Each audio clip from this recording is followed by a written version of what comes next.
Hello, എല്ലാവർക്കും limbs മീഡിയയിലേക്ക് സ്വാഗതം. ഇന്നത്തെ വീഡിയോയിൽ വീട്ടിലുണ്ടായ കൂൺ വെച്ചുണ്ടാക്കിയ ഒരു അടിപൊളി റെസിപ്പിയുമായിട്ടാണ് ഞാൻ വന്നിരിക്കുന്നത്.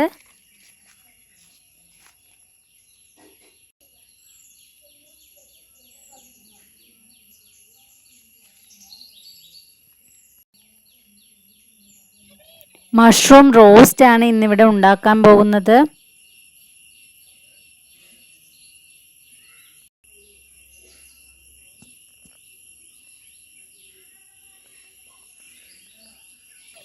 ആദ്യം കൂൺ എല്ലാം നന്നാക്കി എടുത്തതിന് ശേഷം വൃത്തിയായി കഴുകിയെടുക്കുക. ശേഷം ചെറുതായി കട്ട് ചെയ്ത് ഈ രൂപത്തിലാക്കി വയ്ക്കുക.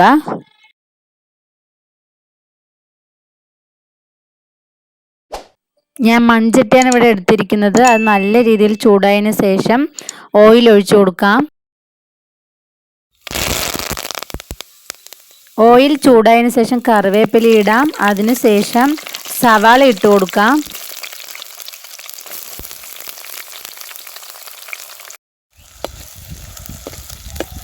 സവാള നല്ലപോലെ ഫ്രൈ ആയതിനു ശേഷം തക്കാളി ആഡ് ചെയ്ത് കൊടുക്കാം.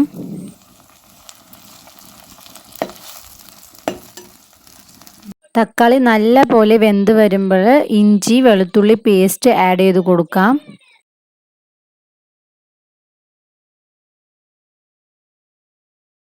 പച്ചമണം മാറുന്ന വരെ ഇതിനെ നമുക്ക് വഴറ്റിയെടുക്കണം. അതിനുശേഷം മുളക് പൊടി ചേർത്ത് കൊടുക്കാം. പിന്നെ മല്ലിപ്പൊടിയും ആഡ് ചെയ്ത് കൊടുക്കുക.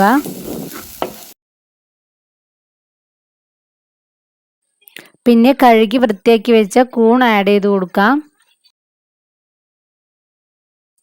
പിന്നെ മഞ്ഞൾപ്പൊടിയും അതുപോലെ ആവശ്യത്തിനുള്ള ഉപ്പും ചേർത്ത് നമുക്ക് നല്ല രീതിയിൽ മിക്സ് ചെയ്ത് വേവിച്ചെടുക്കാം.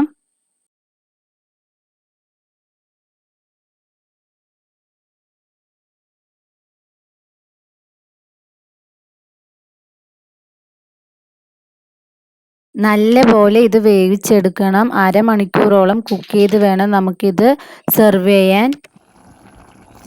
നാടൻ കൂണായതുകൊണ്ട് തന്നെ ഇതിന് നല്ല ടേസ്റ്റ് ഉണ്ടാവും. മഷ്റൂം ഫ്രൈ ചെയ്തും കറി വെച്ചും അതുപോലെ മസാല ഉണ്ടാക്കിയും ഒക്കെ നമുക്ക് കഴിക്കാവുന്നതാണ്. ഇടയ്ക്കൊക്കെ കിട്ടുമ്പോൾ ഇതൊന്ന് ട്രൈ ചെയ്ത് നോക്കൂ കേട്ടോ. അവസാനമായി ചിക്കൻ മസാലയും ആഡ് ചെയ്ത് നല്ല രീതിയിൽ മിക്സ് ചെയ്തെടുക്കാം. മഷ്റൂം റോസ്റ്റ് റെഡിയായി കഴിഞ്ഞു. അടിപൊളി ടേസ്റ്റാണ്. ഇത് എല്ലാവർക്കും ഇഷ്ടപ്പെടും. എല്ലാവരും ഇത് ട്രൈ ചെയ്ത് നോക്കണം. Thanks for watching.